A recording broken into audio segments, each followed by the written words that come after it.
And our final piece from the Kennedy estate, what appears to be a mummified monkey's paw. You may recognize this artifact from the now famous case of the disappearing YouTuber. Please have a closer look before bidding begins. The mystery surrounding this makes this an artifact of some note, making this a rare find for any collection indeed. Bidding will begin at 5,000. 5,000 to the woman in the red camera side. Do I hear 5,000? Okay, camera on, lights look good, perfect. Greetings adventurers and welcome to Skill Tree, where we learn how to do just about everything. So today's episode it's honestly kind of coming from when we played Phasmophobia fairly recently. Basically, from like the last time I played a long time back, they had started to introduce new like cursed items. And the one I liked the most was the cursed monkey's paw. If you don't know about the cursed monkey's paw, it's basically like mummified monkey's paw. And as you make wishes on them, the fingers close down, granting you that wish. But each wish comes with like a cost. It's like a cursed wish, right? It gives you what you want, but not in the way you wanted it. So anyways, I decided it'd be fun to make a cursed monkey's paw. Now this isn't specifically going to be the one from Phasmophobia. I mean, the cursed monkey's paw exists outside of that universe. It's just where the inspiration to do it had come from. Before we start, make sure you subscribe if you like this kind of stuff, as it really does help out the channel. All right, without much further ado, let's get into it. Okay, so follow along with me with the thought process here. What I want it to look like is like maybe something you'd find in like a Victorian study somewhere. Some old adventurer just back from acquiring the cultural goods from somewhere. Definitely not stolen, acquired. Anyways, it's set up like this little curiosity in a jar. So in order to make sure this is sized out correctly, I first bought one of these little display cases here from Michael's. So my initial thought was to cheat and use one of these here and dress it up to look like a monkey's paw. But then two things happened. One, it didn't really fit in my little display jar thing here. And two, I really decided I wanted to try to make it myself. I don't know, I just thought it would be much more fun that way. That, and I also decided that I didn't want it to just be like a thing I would pose to clothes or whatever. I want the fingers to work. Let me down a whole little rabbit trail, you will see. But having one of these at least did let me assess how the whole thing worked in the first place. As you can see here, all these little joints are just basically a little piece of wood that sticks up and goes into the other piece. And then that's just given like a screw here or something to act as a little pivot point. That acts as your knuckles, right? Now this went through a couple of iterations. One of the more promising ones was actually done with wire here. I figured we had to mimic this in some way where we have like one of the joints going into the other one, like seating into it with some sort of a pin to act as a hinge. So to make this, I just kind of used my own finger as a measurement device, then bent the wire in half so that I can twist it around itself to add strength and also add that loop at the end. Finally, I made little loops just at the ends of those wires. I did exactly this 3 times, with the very smallest one not having those little loops at the end, because that's going to be like the tip of your finger, right? So the way this works is every one of those little hoops nests in between the other little double hoops so that I can shove a pin in there, giving me this little joint. And I want this thing to be able to like close by itself, right? So there's going to be some sort of a wiring system in here. So I just went ahead and looped this thread around so that when I pulled it, the finger actually closed down. Now, as I was doing it, that thread was kind of in the way and I don't want it to be there. So I just busted out some of this shrink tubing here, cut small pieces, and taped them to where the string would run through. This not only protects the string, but helps keep it out of the way as well. And this worked really, really well. It's just, I don't know, there's something about the wire, just either it would bind up on itself or it would go too far. I think if I was gonna keep with this design, I would need like supports around it somehow. Not only that, but I was just worried that over time, because it is very malleable, it would start to bend and deform a little bit. So I decided to go back to the literal drawing board one more time. Okay, so I figured for just a quick mock-up, I'd use some of this poster board here and make these 5 circles. These basically represent your knuckles, with the ones that would connect together being the same size. To make the rest of your little sausage fingers here, I just kind of used a ruler to connect those circles together and then cut everything out. Now you can see when I layer them on top of where those knuckles would go and temporarily pin them together, you've got another little working finger here. And though once wired up, it does work, I think the problems with this one are quite obvious, right? Like that staggered kind of digit there is gonna look funny when I try to wrap it with anything that'll resemble like actual flesh. The wire is gonna be in the way of everything all the time. But I think we're going in the right direction here. We just need to close all that off. So to do that, I actually made this design right here. It's basically taking those same 3 pieces and figuring out what other pieces would need to be there to like beef it up and make it thick, while still leaving room, just like with this guy here, for like the joint to move around.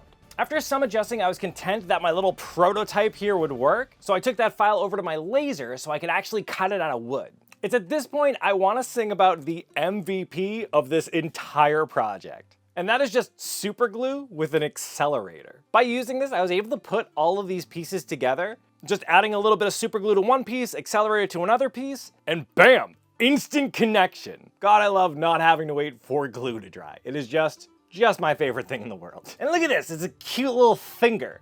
Though I did realize there were some adjustments needed because the way the wire would actually have to go through to pull, I had to like hollow out a little space in that middle kind of junction there so I can glue in a tube for the wire to run through. I then had to drill through the bottommost section so that the wire had somewhere to grab onto. Though once all that worked, I mean, come on, that looks awesome, right? That's really, really cool. I even just kind of mounted on this board to represent like this knuckle here, and look at it. Man, that's cool. And it's an interesting exercise because there's gonna be a little arm and stuff. I wanna be able to pull straight down to make this function happen. So you have to kind of think, where would I need to connect to from here to here basically to make this happen? I spent a lot of time learning about like hand anatomy during this little puzzle here. But because I learned so much from this little prototype, I actually changed my image there to include all these little channels and pathways just built into the finger, so I don't need any like tubes or to cut any holes or anything like that. It's a little bit more intricate,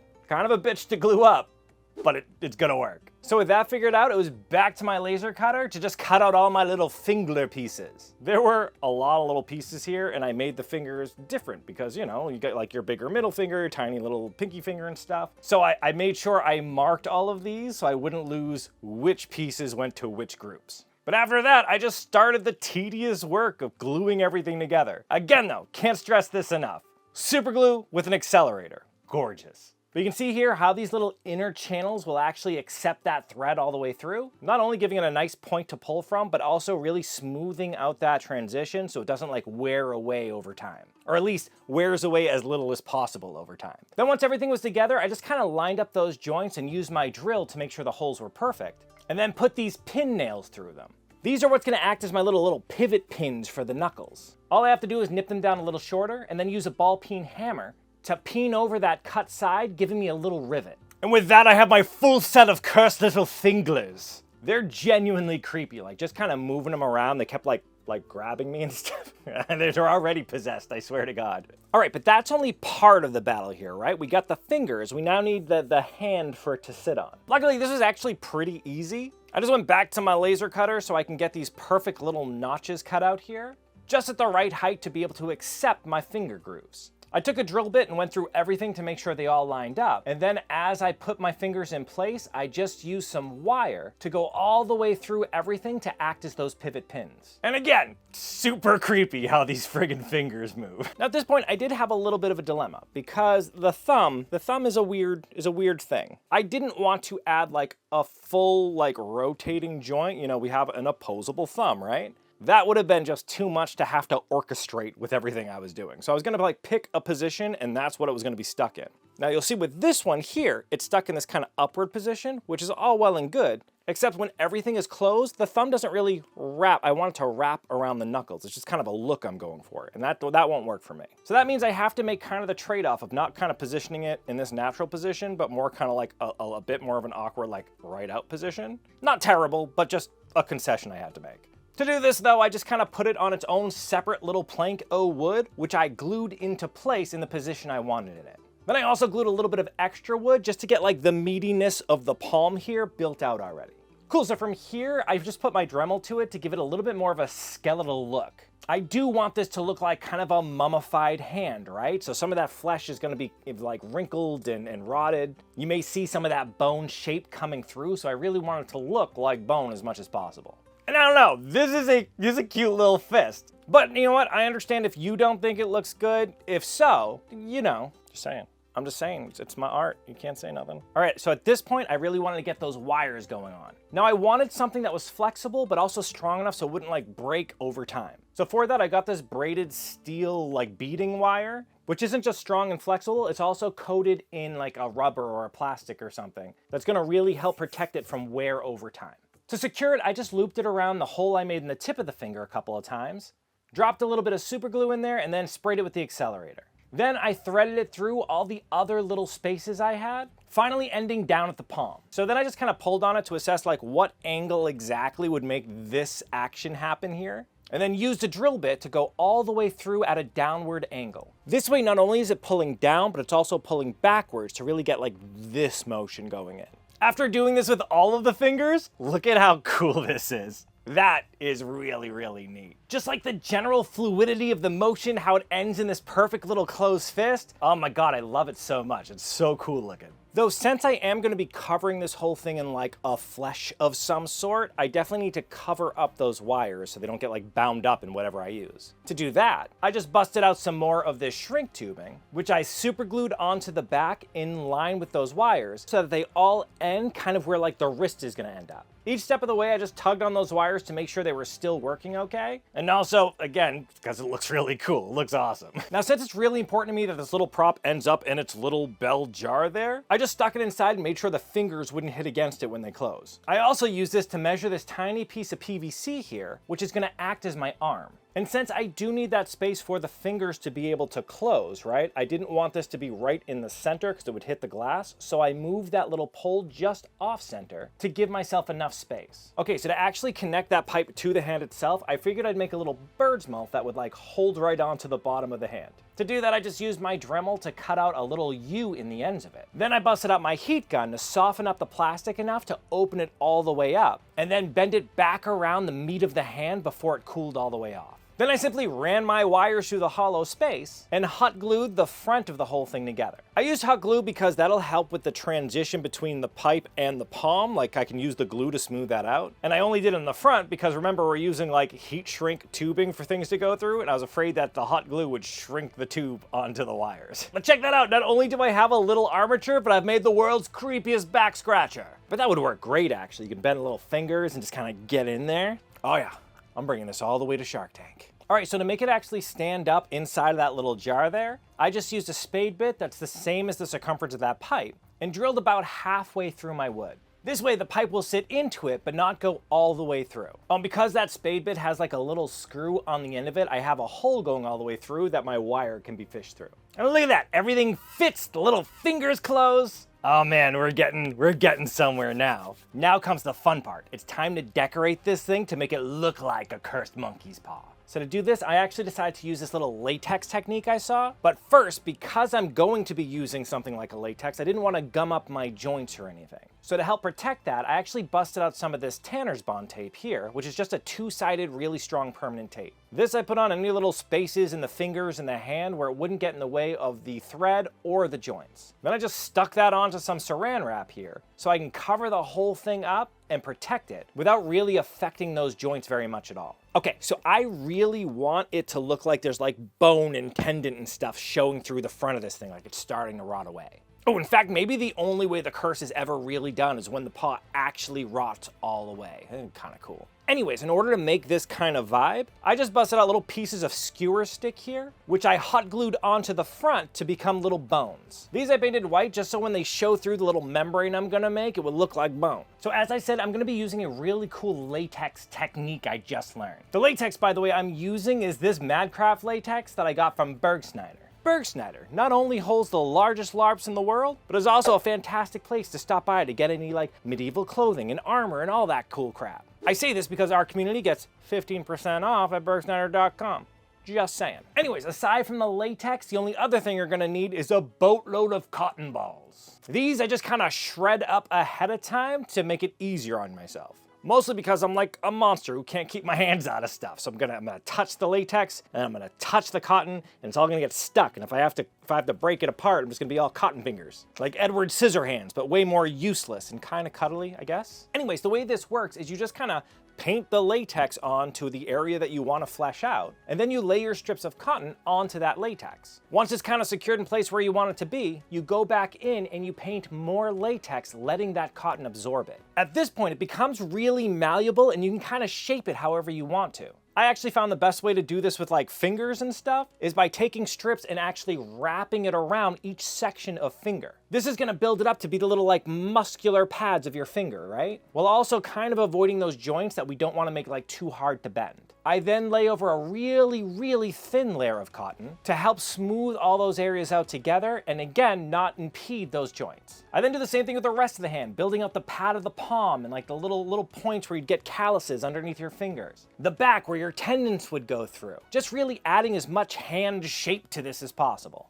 Then down towards the arm, I kept it really close to those bones, while also making it kind of rough and more rotted looking there. I really want it to look like little pieces of flesh have just kind of like curled up as it's dried. I also spent, while researching this, just the weirdest amount of time looking at like mummy hands, like actual mummy hands. Man, my search history because of this channel is friggin' weird. Finally, while the latex was still wet, I just went in and added any little creases and wrinkles that I wanted to have as part of the hand. Then once it was partway dry, I kind of smushed them together a little bit. This is because latex loves to stick to itself. So by smushing it together, it's gonna get a lot of like permanent little wrinkles in there. Again, adding to that like mummified look. Though because it does love to stick to itself, it's a good idea to coat the whole thing in some kind of a powder, just so you don't accidentally stick it to itself in places you don't want it to be stuck. Be a real bitch if I like go through all this work and then I close the hands and I can't get it open again because the fingers are stuck to the palm. But I mean, look at that. That's a little mummified hand right there. It really helps too that the latex I'm using is already black. I didn't have to like dye it at all.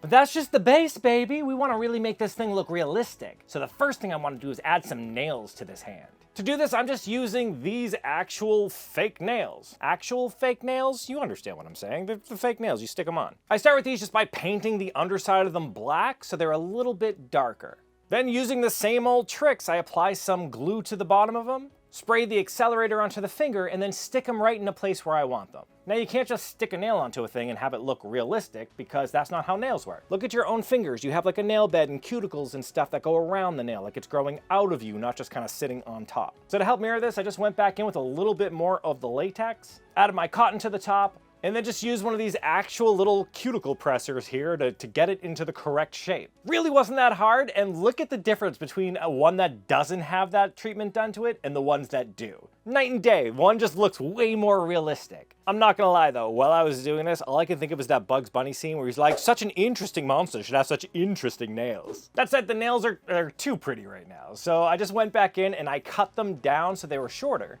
and then went back in and kind of roughed them up. Breaking them in some places, scratching them, scuffing them, you know, just kind of making them look old and like this thing crawls around on its own sometimes. Next, I used a sponge that had almost all of the black paint removed from it and just kind of dry brush dabbled it on to take away a little bit of that shine. Then I did the same thing using this distressed oxide ink pad, adding a little bit of like a dirty look to it. And now those are looking like mummy nails. They'll look really, really cool. All right, so that powder was there to help protect everything, but I didn't like how like uniformly powdery it kind of looked. So I just hit the whole thing with a black wash to bring out some more of those really deeper points better. Then went back in with a golden brown and just dry brushed on anywhere there might be like fascia exposed, the high points of the palm and the knuckles, just to really give it a little bit of like a dirty highlight, if you will. And I love it. I love how that's looking. That's like nasty and cool. I knew I was on the right track when I brought it upstairs for my wife to see, and she's like, I hate that. I hate that so much. And then she saw the fingers move, and she's like, oh, I hate it so much. All right, but it is supposed to be a monkey's paw, and I wanted to go ahead and like add fur to it to really kind of tell that story a little better. Now I bought this fur here from Joann Fabrics, but like I didn't want to just wrap this thing in that fur. One, it would hide a lot of that detail I just made, but two, like the skin isn't going to be all rotted away and stuff, and the fur is going to be like pristine and luxurious. Like that isn't going to happen. So I really wanted to just kind of sparsely add it in, like the fur has been falling out over time and just what you see is left is what's left. So to help this happen, I just kind of sandwiched some of this fur between two sticks and then cut it off, leaving me with this end here that I can glue. Then again, the MVP of this video, just dropping a little bit of super glue in places, putting the end of my little hair follicles where they'll go, and hitting it with the accelerator. Then I just pull my sticks away and anything that stays is stuck. I just kind of made that up as I went, and I'm surprised at how well this worked. Me just kind of placing it in random spots, brushing out anything that didn't belong, really trying to make it just as gnarly and nasty as possible. Once I was happy with the way that looked, I went in with a little bit of black paint just to touch up any of the areas that the glue flashed through on. Then I went back with that golden brown and barely dry brushed some into the fur to make it look as dirty as the rest of it and to take away some of its luster. And look at that, it's ratty and gross and I friggin' love it. It's so cool, it's dirty looking. I love that. From here, we're just on to some detail work. I wanna add just a little bit more texture to it. So to make things like the fascia and like the palm just a bit more shiny, I just busted out some of this Pro Resist that I usually use for leather and lightly applied it to those places. This way everything isn't just kind of like flat, dusty looking, right? I also decided to wrap the very end of it in this leather cordage here. I picture at one point maybe this was on like an adventurer's belt loop or something, or like that's how it was carried around when it was first made. This again, I just dry brushed on some black to help make it look dirty and like it belonged with the rest of the piece. Now again, as cool as it is, I wanted to add more textures to it. I wanted to make it look a little bit more interesting. So I decided to wrap the palm in this kind of ripped up piece of painter's tarp I had here. Mostly because it was like already naturally dirty. I use it to like clean up things around the shop. To which I just added some arcane symbols, like this is part of the spell that brings this monkey's paw to life. Written in the blood of the 5 innocent victims whose spirits make the wishes possible. I like the lore we're building here. This is kind of cool. Okay, so the very last thing I need to figure out is how to make this thing actually work. So since I have the wires running out through the bottom, I decided to just use my Dremel and kind of remove out some of the material in this kind of wedge shape here. Then I went back in with some chisels just to make it a little bit deeper. The thought being that I can glue down some more of these tubes, giving myself a nice smooth runway and making it so that the wires are never kind of rubbing up against the wood. I also decided to add some Vaseline to it to give myself just that little extra protection against friction. I really don't want these to break once it's all together. With everything secured, I just cut away any of the excess and then went about carefully pulling each cord so I knew which went to which finger and passing them through those tubes in the right order. This way I know exactly which finger I'm making move at any point in time. Okay, so this is just a wire, and honestly, they started to cut into my finger, like giving it the blood sacrifice it needs to come to life. So to make this a little bit easier to pull, I decided to use some of these wooden beads here. To do this, I first made sure the hand was all the way open so it wasn't like in a closed position already. And then I carefully threaded those beads into place, wrapped the cord around and back through the hole a couple of times, and then again used some glue to make sure everything stayed stuck. And this actually works a friggin' treat. Having more to grab onto actually makes it a lot easier to pull. Like you need way less force than I was using before to pull it. And if you're at like a LARP event or using it as like a prop or whatever, and you're the one kind of in front of the table and somebody makes a wish and you just kind of pull it down, oh my God, that's really cool. Though for some of you who know like electronics or whatever, I bet you can hide little like servo motors or something in the arm so you can kind of remotely do it. I don't know, just for you to figure out. That sounds cool though. All right, so ostensibly it's done, but I did want to add just a little bit more like prop to it. Basically, like I said, this was to be found in like some Victorian gentleman's study before the curse takes effect. So I wanted it to kind of look that way. To make this happen, I actually made up this little label here that in a roundabout way tells you exactly how the wish works. And also a vague warning to like never use it. This I just added some Mod Podge to the back to and stuck it onto the glass. I also made up this little seal here that was meant to stop anybody else from using it, but has clearly been broken. I just kind of roughed up the edges of these a little bit to seem like it's been around. Finally, I printed up this pseudo kind of spell scroll here that vaguely gives one the directions on how to make/use said monkey's paw. Ostensibly, it doesn't really say anything, it just looks cool. And oh my God, check this thing out. I am stupidly proud of this thing. The entire like look and feel of it, it's so cool. And the prop kind of stuff I did with the glass, I'm so stupid proud of this thing. I love it a lot. And look at how good the fingers move. Oh, that's so creepy. Look at how cool that is. Oh my God. I love it so much. Now, you have to open it up and like pry the fingers back up, but to me, that's like resetting the wishes. That's like the minimum amount of work you have to do in order to get more wishes. I think that's cool. Maybe we'll even make that a little bit cursed, like just by touching the monkey's paw, you get a weird rash or something. But I love this. I genuinely want to know what you think down in the comments section. How would you do stuff different? Is there a different way to kind of do the skin texture or whatever? Do you like it? Please tell me you like it. I love it so much. Now, I do hope you enjoyed this episode. If you did, why don't you give me some of that like it love, and don't forget to subscribe so you know when I release new content. And if there's somebody else you think would like this content as well, make sure you do share. That really does help out. In the meantime, though, keep leveling up, you. Man, I just gotta get enough people to watch this show so I can do this full time. And just wish I were famous, you know? Wait a second. No, no, no, no, no, no, no.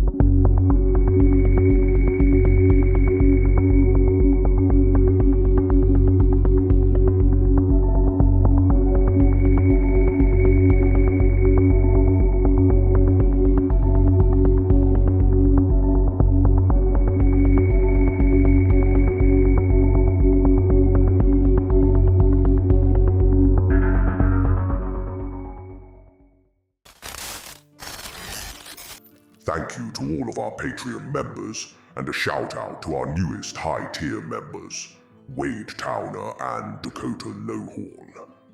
And an extra special shout out to our Grandmaster level patrons, Wild Fox 99, Dragon Designs, and Froggy. If you like what we do here, consider supporting us by joining our Patreon. Link in the description below. Otherwise, check out one of these videos that YouTube thinks you will like, and that helps too.